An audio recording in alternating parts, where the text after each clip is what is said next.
¿Qué tal? ¿Cómo están? Bienvenidos a Acción Hispana. Les saluda Jackie Figueroa. El tiempo corre. El plazo para solicitar la ciudadanía española bajo la Ley de Memoria Democrática, conocida como la Ley de Nietos, finaliza en octubre de este año. Esta ley ha abierto una puerta de esperanza para miles de personas, desde quienes viven sin un estatus legal en este país hasta quienes buscan huir de una dictadura y comenzar una nueva vida en libertad.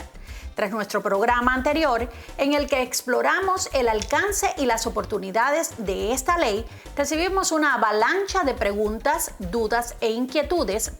Por eso, hoy volvemos a contar con el abogado Ariel Fraga para brindar claridad y respuestas a quienes aún están a tiempo de tomar una decisión que puede cambiarles la vida. Así comenzamos.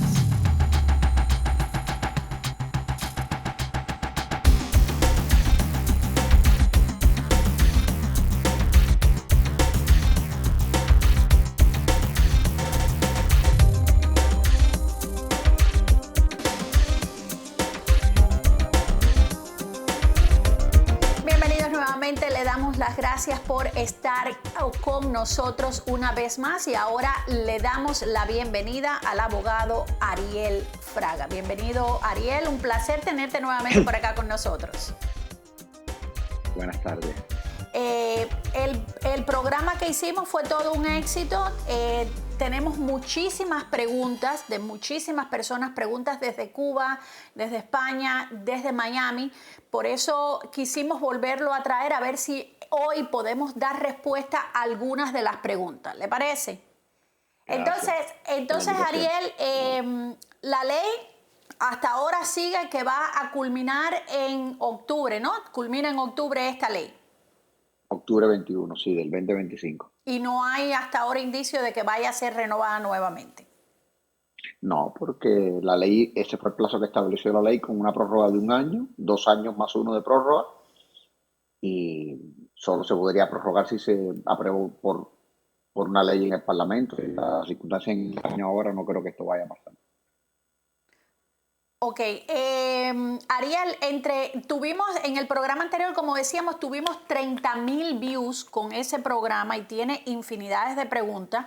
Una de ellas, antes de pasar a las que vamos a ponerte en cámara para que las veas, una de ellas es cómo se pueden comunicar contigo, ya sea en Miami, en España o desde Cuba. Puedes dar tu teléfono o la forma si tienes oficinas en Miami. Sé que tienes oficinas en Miami, tienes oficinas en España también. ¿Y cómo harían las personas? Bueno, a través del email se pueden comunicar conmigo en la web de la firma en España, que es Fraga Abogados, www.fragaabogados.com. Está en el perfil el email. Y también en Miami a través de Spain Document Management, que es la compañía aquí que nos presta ayuda con los clientes de la ciudad de Miami. O sea que a través de cualquiera de la web de Spain Document Management en Miami o a través de la oficina de Barcelona. Ok, ya para todas las personas que estaban interesadas en ver cómo se comunicaban con el abogado Ariel Fraga, ya saben que tienen dos formas de comunicarse con él. También muchas de las cosas que nos pusieron fueron otras personas que parece que usted le ha resuelto casos, dándole las gracias por casos que le ha resuelto. Creo que hubo un caso muy grande que se resolvió y que dado a ese caso se devengaron otros casos, ¿no? ¿O salió adelante el caso? Sí, esto era un criterio asentado en el Consulado General de España en La Habana desde la pasada Ley de Memoria Histórica, que gracias a ese criterio, por desgracia de ese criterio, se denegaron durante la pasada Ley de Memoria Histórica muchos expedientes de nacionalidad, porque el Consulado General de España en La Habana solicitaba al promotor del expediente que acreditara el estado civil de sus padres cuando él había nacido. Nosotros nos llegó un caso, entendíamos que esto no era conforme a derecho solicitarlo y presentamos una demanda contra el Consulado General de España en La Habana, en Madrid, en las Cortes de Madrid. El primer juicio lo perdemos, la jueza le da la razón al Consulado General de España en La Habana y ratifica que se podía pedir, y nosotros presentamos un recurso de apelación en la Corte de Apelación de Madrid. la Audiencia Provincial de Madrid. Lo ganamos, se gana el recurso, y al ser un recurso, una sentencia de la Audiencia Provincial de Madrid, de la Corte de Apelación, pues se convirtió en un precedente que obligó al Consulado General de España en La Habana a eliminar para siempre ese criterio. Con lo cual, todas las personas que aplicaron bajo esta ley de memoria democrática en La Habana se quitaron de tener que acreditar un requisito más, que era el estado civil que tenían los padres cuando la persona nació. Ahora, Jackie, puedes imaginarte que hay gente joven, pero hay gente también muy mayor aplicando. Y sobre todo se daba el caso interesante, es que muchos padres nuestros que se habían casado en una primera unión matrimonial, se separaron pero nunca se divorciaron, iniciaron una nueva relación afectiva y de esa relación afectiva nació el optante, ¿no?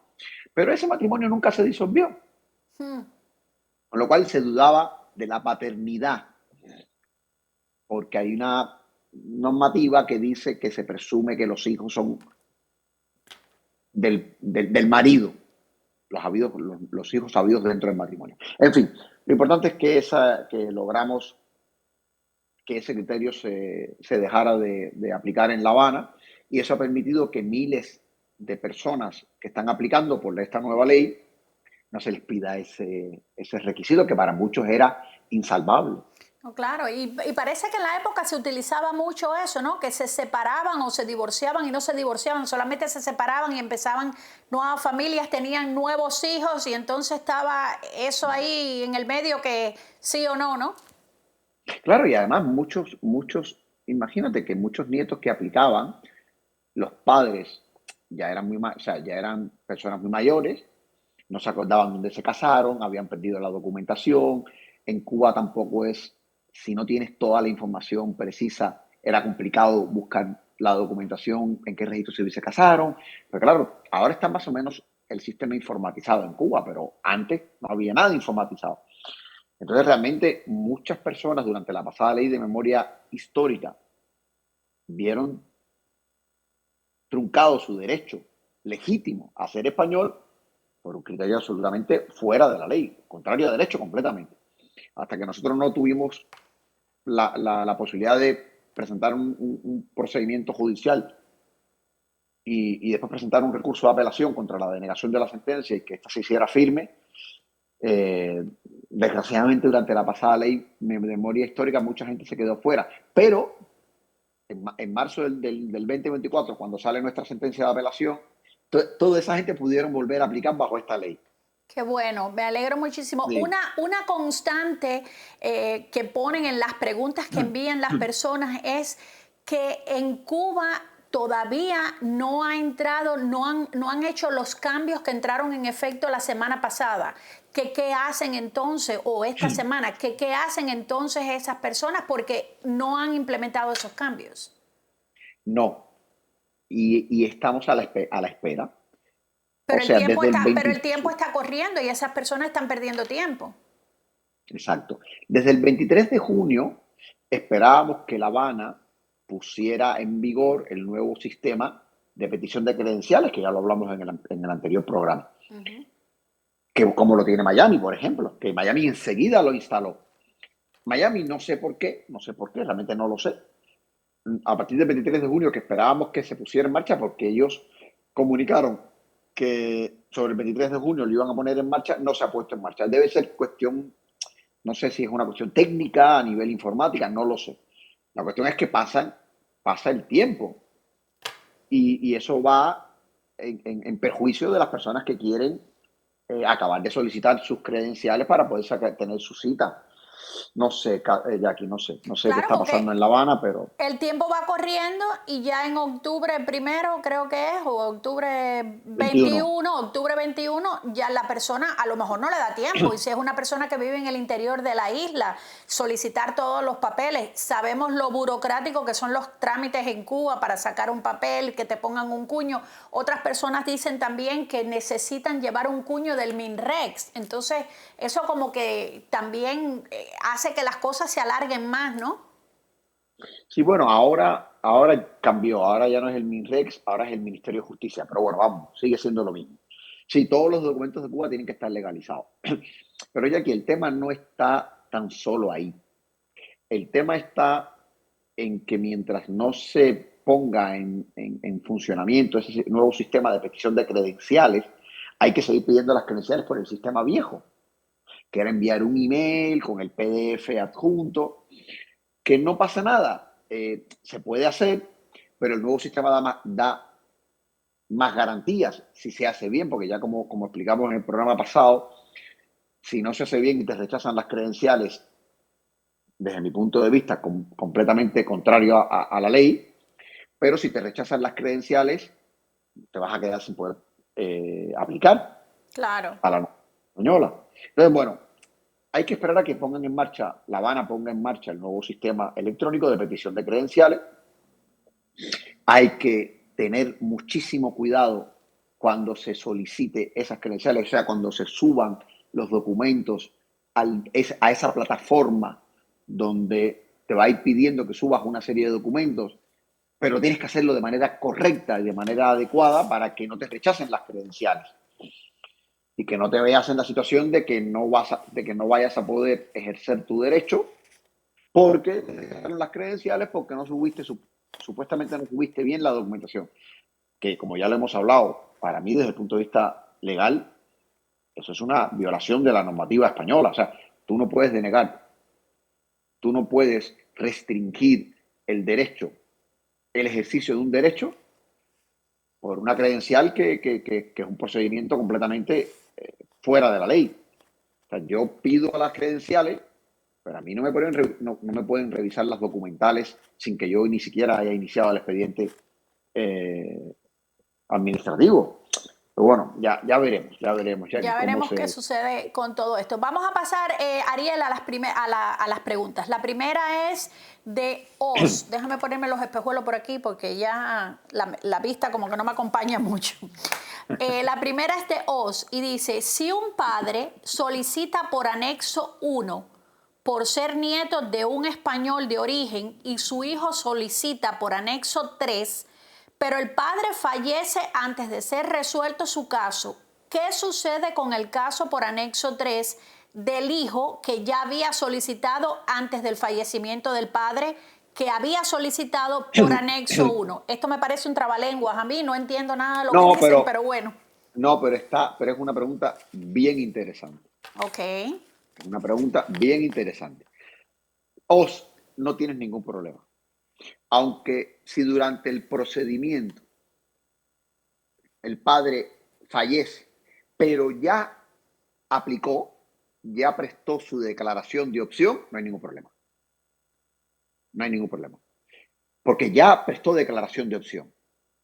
Si fallece durante el procedimiento, el consulado lo único que, después de tú aplicar, después de tú prestar la declaración de que quieres ser español, lo que toca, si no hay ningún problema en el procedimiento, lo que toca es inscripción.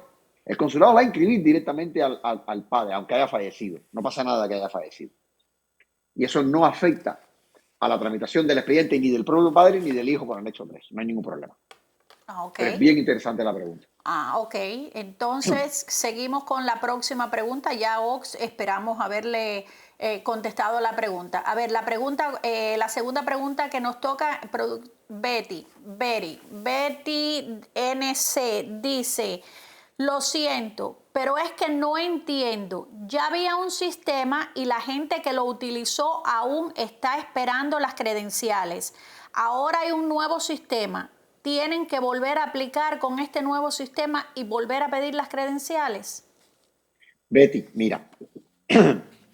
um, Primero, el nuevo sistema no está activo todavía. ¿Ok?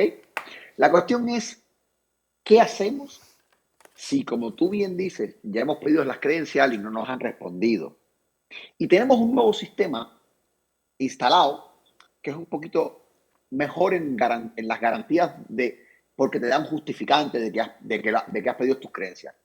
Lo que yo haría, si fuera Betty, es volverlas a pedir. Porque mira, en este caso, lo que abunda no sobra.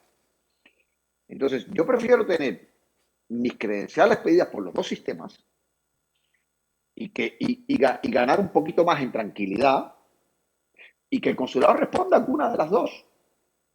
Pero teniendo el nuevo sistema ya activo, lo que yo haría es volver a pedir las credenciales.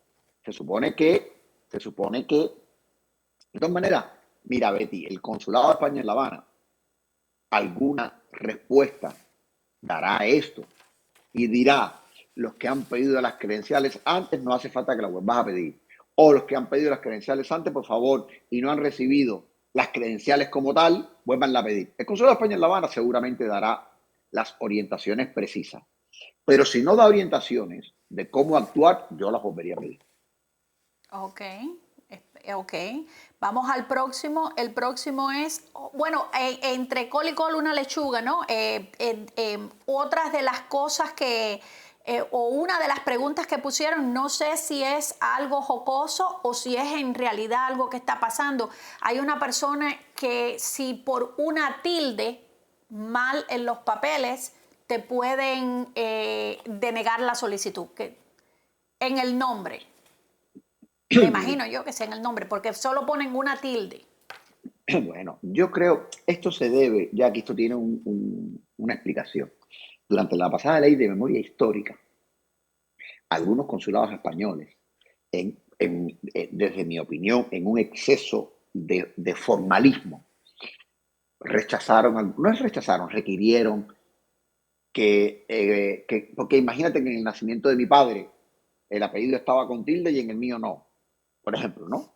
O en mi nacimiento estaba con tilde y en mi documento de mi pasaporte no. Algunos consulados, desde mi punto de vista, con un exceso de celo, de formalidad, requirieron que se arreglara. Yo creo que en esta ley, La Habana, por ejemplo, no está reclamando, no está teniendo ese exceso de formalidad. Por una tilde. Ahora, otra cosa es que falte un nombre, que haya unos apellidos incorrectos, que esté mal el lugar de nacimiento. Recuerden que este proceso es estrictamente un proceso de filiación documental. O sea, yo soy hijo de mi padre es hijo de mi abuelo. Por lo tanto, aquí lo único que se tiene en cuenta, Jackie, en este tipo de procedimiento legal, lo único que se tiene en cuenta es los documentos. Los documentos tienen que estar bien. Fíjate que aquí no hay pruebas testificales, ni pruebas periciales, ni pruebas caligráficas, ni pruebas de ADN, nada. Es un procedimiento de estricta prueba documental. Yo soy hijo de mi padre es hijo de mi abuelo. Con lo cual la documentación tiene que estar bien.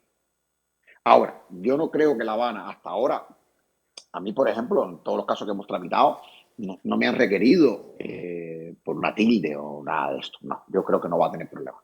Sí.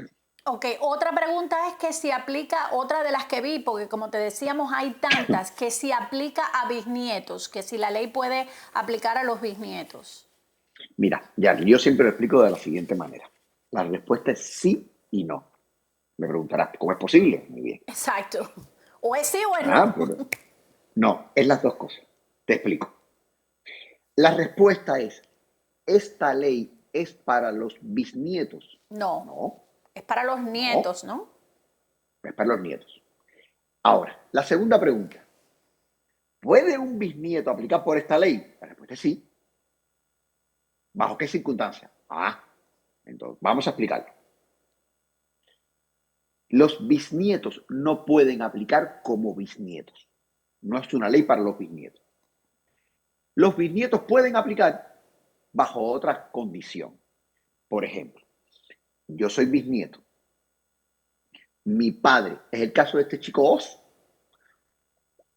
padre anexo 1, nieto, hijo anexo 3, bisnieto. Pero ese bisnieto no aplica como bisnieto. Aplica como hijo de un padre que aplicó como nieto. Pero no aplica en la condición de bisnieto. Aplica porque su padre, que es el nieto, aplicó.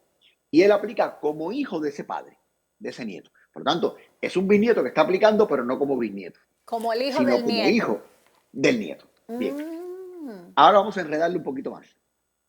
Yo soy bisnieto. ¿De acuerdo? sí. Mi abuelo nace en Cuba. Y vamos a pensar que nace antes de 1899. Concretamente, antes del 11 de abril de 1900. Vamos a dejarlo ahí. Si mi abuelo nace en la Cuba colonial, hijo de un español, mi abuelo nació español de origen. Aplicó como nieto, a pesar de que mi abuelo nació en Cuba. Pero nació en una Cuba que no era Cuba, era colonial. Española. Y era española. Pero no por el hecho de ser española, sino por el hecho de que el padre de mi abuelo fue un español que emigró a Cuba y tuvo un hijo en un país donde era colonia española. Por lo tanto, mi bisabuelo le transmitió a mi abuelo la nacionalidad española. Por lo tanto, yo que soy bisnieto de un español nacido en España, aplico como nieto porque mi abuelo se le considera español de origen, al haber nacido en la Cuba colonial, hijo de un español. Y vamos al tercer supuesto. Mi abuelo nace ya en la Cuba República. Vamos a poner que mi abuelo nace en 1920. ¿Ok? Ya Cuba era un país. Pero mi abuelo nace de padre español, que en ese momento no había perdido la nacionalidad española. Si yo puedo demostrar que cuando mi abuelo nació en 1920 en Camagüey, su papá mantenía la nacionalidad española, se la transmitió por el ius sanguinis. Por lo tanto, mi abuelito, que nació en Camagüey en 1920, nació español de origen y yo puedo aplicar como nieto. Soy bisnieto, pero en realidad soy nieto de un español. Recuerda, Jackie, que de 1889, en 1889, España aprueba el primer Código Civil. ¿Ok? Y este Código Civil, en el apartado de nacionalidad española, estuvo en vigor hasta 1954-55. O sea, en ese rango de tiempo, entre 1889 y 1954-55, España tenía el doble principio de transmisión de la nacionalidad española. O sea, los hijos de españoles, donde quiera que hubieran nacido, eran españoles, siempre y cuando fuera español el padre. Caso típico, un gallego que emigra a Cuba, ¿okay? y siendo español, tiene su hijo en Cuba. Ese hijo es español. ¿Ok? Pero había un segundo supuesto. Los nacidos en España también podían ser españoles, aunque el padre no fuera español. Un cubano que había emigrado a Cuba al revés. Un cubano se va a España y en España tiene un hijo. El padre no era español, pero el hijo nace en España en este rango. Pues haciendo una mera declaración de opción, ese podía ser español. Este no es el caso más común.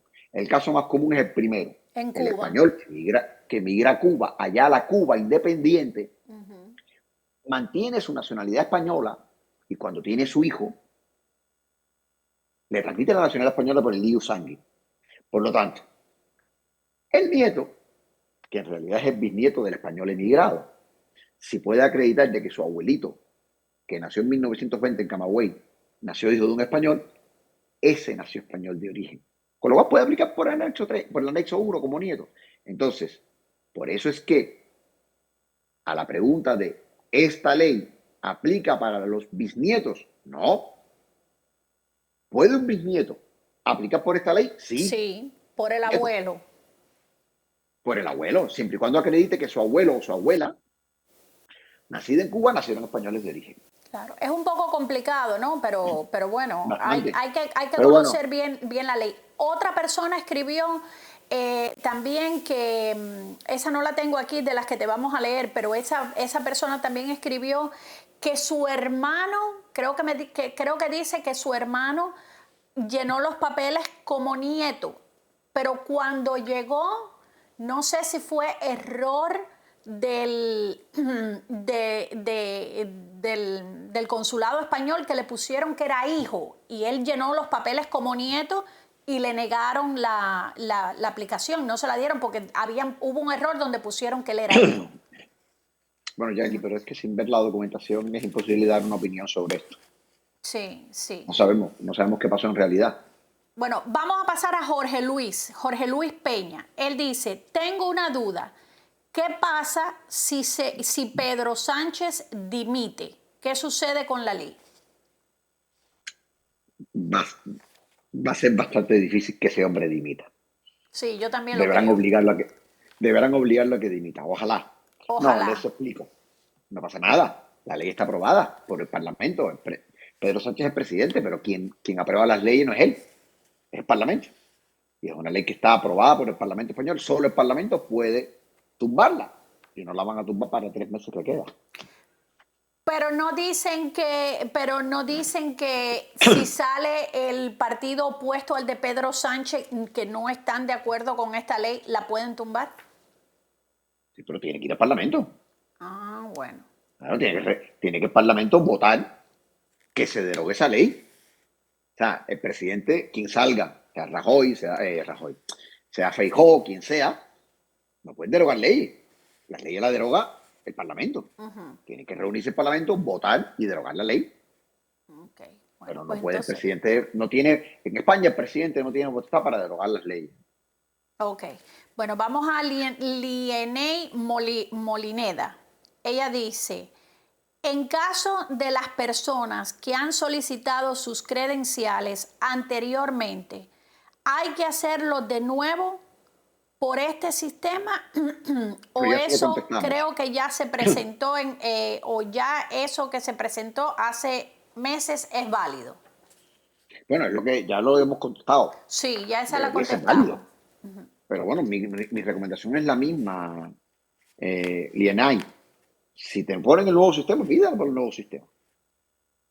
Sí, porque me imagino que van a estar trabajando en los dos sistemas por un tiempo, ¿no? Hasta que la gente se Lo que acostumbre yo al creo, otro Jackie, sistema. exacto.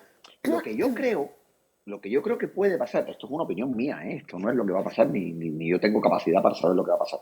Pero yo lo que creo es que la gente que vaya por el nuevo sistema, de alguna manera informáticamente el consulado respetará el orden de los que pidieron las credenciales por el viejo y la irán dando en la medida en que, respetando el orden de petición. Eso informáticamente es posible. Pues no sé qué va a pasar. Sí, eso es como te decía, a lo mejor hacen eso de que cuando se implementa un sistema nuevo, todavía dejan el viejo ahí como de backup por un tiempo Exacto, hasta que ya exacto. las personas se acostumbran, ven que todo fluye, para que todo fluya, ¿no? Para no quedarse así en el aire de momento. Exacto. Pero lo que pasa, Jackie, que hubo un par de meses ahí que se perdieron cientos de emails de petición de credencial. No sé si fue febrero o marzo del 2024, que se perdieron un montonazo de emails. Y esas personas me parece que no le han dado una solución a esos emails que se perdieron dentro del consulado. No sé muy bien, pero escuché algo de quejas, de inclusive que se habían agrupado esa gente. Bueno, pues ahora con el nuevo sistema podrán, aunque se les retrase la presentación del caso, pero por lo menos lo podrán presentar si piden las credenciales por el nuevo sistema. Sí. Ok, vamos a la última. Como te decía, hay muchísimas preguntas, pero no podemos darle respuestas a todas. Tendríamos que tener al abogado aquí el día entero contestando las preguntas. Solo escogimos algunas al azar. Esta es de Lisbani Hernández y dice, yo tengo toda esa documentación. ¿Puedo aplicar desde Guyana? Vale, es muy buena la pregunta. Mira, Lisbani, la normativa que establece. La normativa establece que se aplica a la nacionalidad española bajo esta ley por el consulado de España de tu lugar de residencia o de domicilio. Y resuelve el consulado de España de tu país de nacimiento. Lo que significa que si tú naciste en Cuba y estás en Guyana residiendo legalmente, tú puedes presentar por el consulado de España ahí en Guyana. Pero tienes que tener algún tipo de residencia legal o algún tipo de estatus migratorio. ¿Me explico? Pero la regla es, puedes aplicar a la nacionalidad española por la ley de memoria democrática por el consulado de España del país de domicilio de residencia, cuando tengas tu domicilio habitual. Y luego ese consulado manda el expediente para el lugar del consulado español donde tú naciste. Pero la respuesta es sí.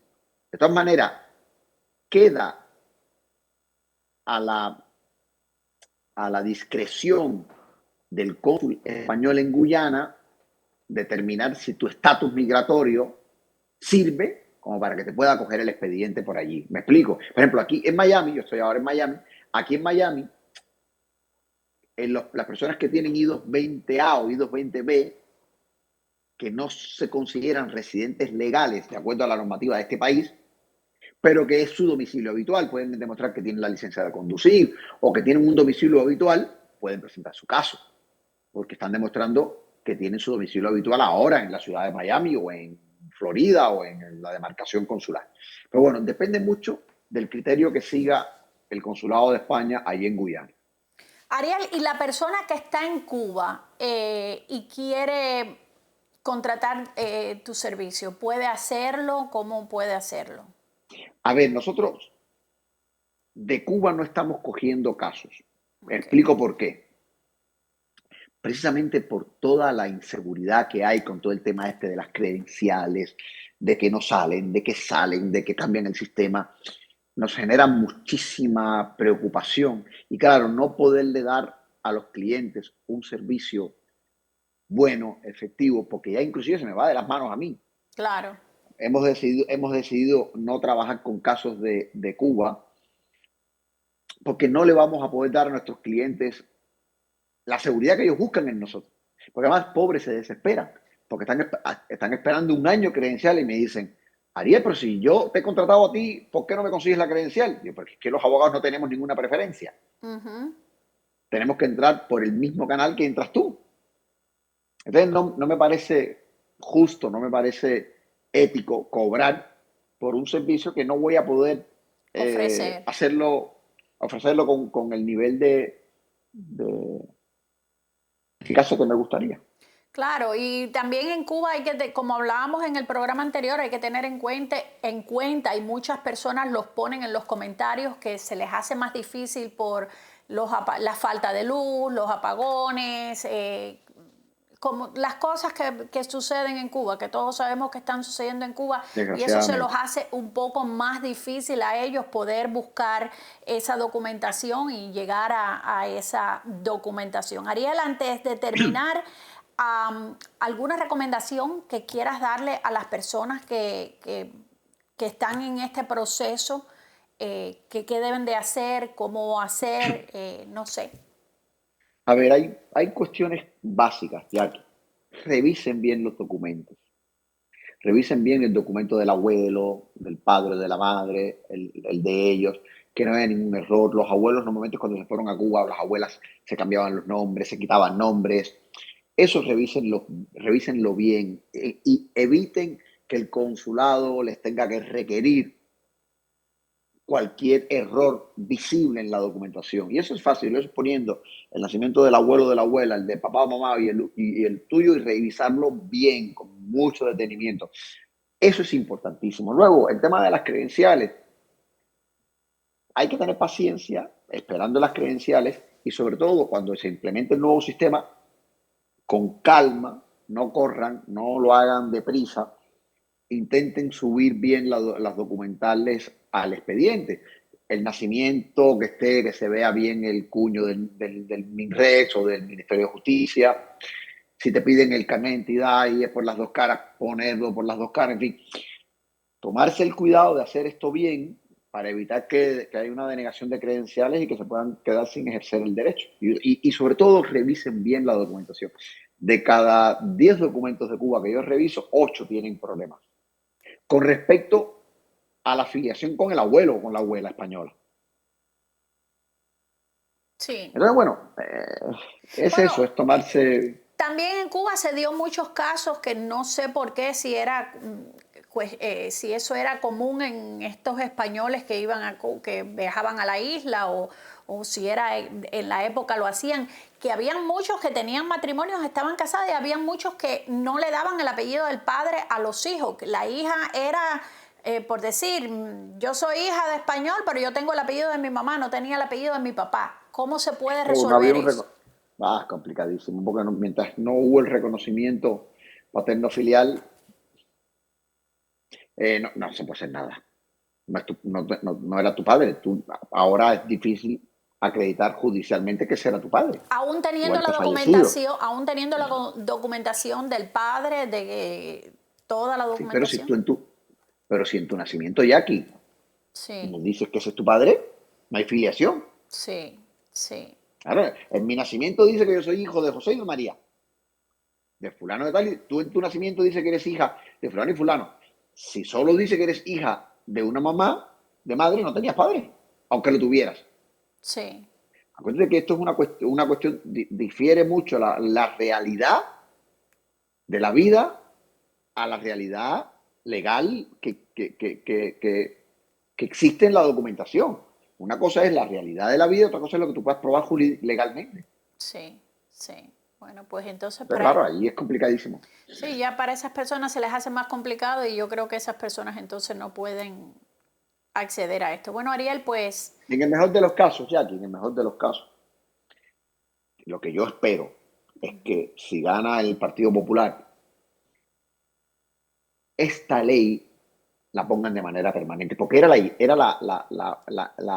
realmente cuando se debate la aplicación de esta ley, el Partido Popular recomendó modificar el Código Civil y hacer una modificación permanente para que la gente pudiera solicitar la nacionalidad española de manera ordenada, de manera tranquila, de manera sin esa presión de que la ley se va a acabar. No tiene ningún sentido esa temporalidad de la ley. Si vas a generar un derecho para los descendientes, genéralo de manera permanente. ¿Por qué? exacto. ¿Qué justifica que sea temporal? ¿Por qué si yo soy nieto de un español y por la sangre puedo aplicar la nacionalidad española, me generas una temporalidad en el ejercicio del derecho? ¿Qué sentido tiene? Y eso fue lo que le dijo el PP, oye, vamos a hacer esto bien, vamos a modificar el artículo 21b del Código Civil, vamos a ponerlo permanente para que la gente se pueda organizar. Si en definitiva está bueno, en España necesita a esos descendientes Pero y no españoles. será, porque yo recuerdo cuando se aprobó la primera vez esta ley, que se hizo porque hacía, yo recuerdo haberlo visto en las noticias, que hacía falta mano de obra en España. Y entonces, o ese fue la vuelta que le dieron y se crearon No, esta no, ley. no, no, Jackie, las motivaciones podían ser varias.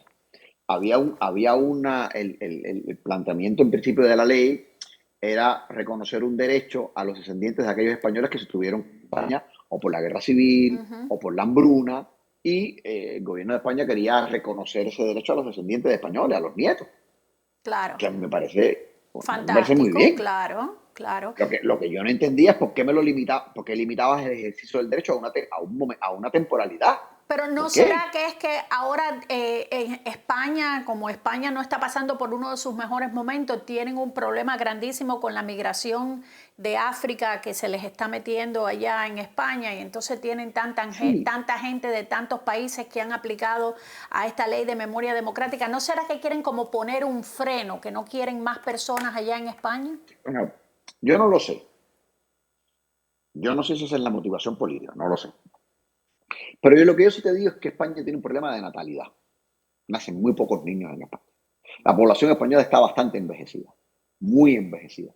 Y, el, y, el, y, el, y, el, y la pirámide poblacional, en vez de estar así, que son muchos niños naciendo y pocos personas mayores, está así con esta tendencia.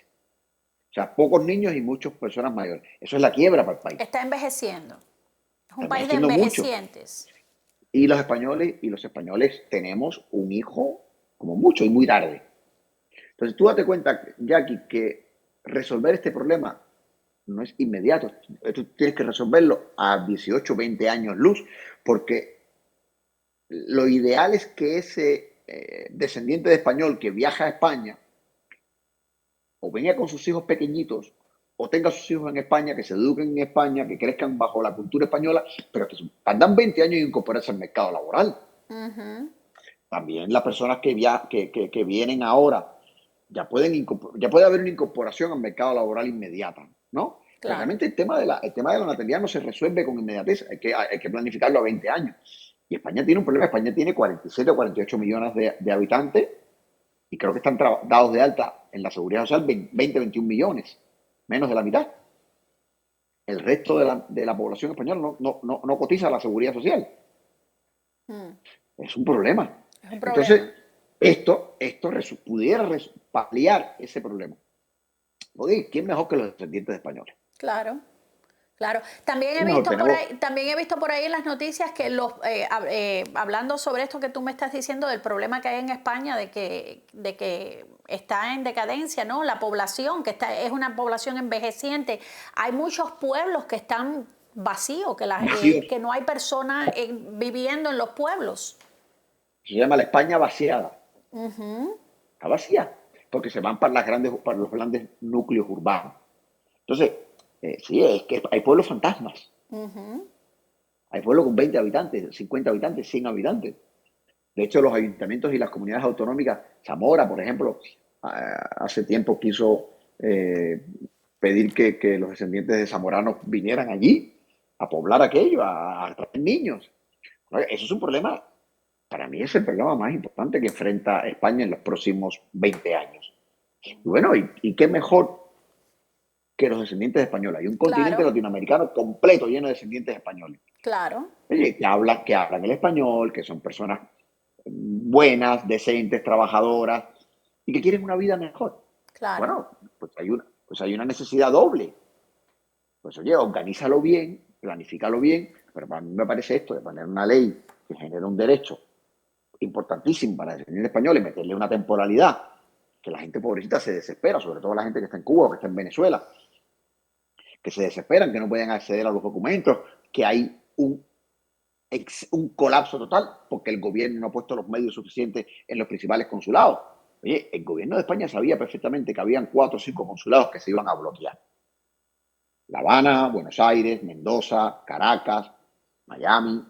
Coño, mete dinero y propicia que esas personas a las que le estás dando el derecho lo puedan ejercer. Porque qué más da allá aquí que a mí me generes un derecho legal muy bonito y que después yo no pueda ejercerlo. Exacto. Porque hay colapso, porque no me dan credenciales, porque se dificulta burocráticamente el buscar un papel. ¿Tú sabes cómo están las Islas Canarias? Con la petición del bautismo colapsada. 4, 5, 6 meses para darte el bautismo de tu abuelo. Entonces, ¿de qué vale que te den un derecho que no lo puedes ejercer? Exacto, exacto. No, y es lo que dices tú, si es una ley, si le van a poner, si han puesto esa ley, pues ya déjala una ley permanente, no la pongas temporal o como la pusieron al principio, que la pusieron o terminaban, la extendieron y ahora puede que vuelvan a extenderla y pueda que no vuelvan a extenderla, quién sabe, pero hazlo ya de una forma organizada.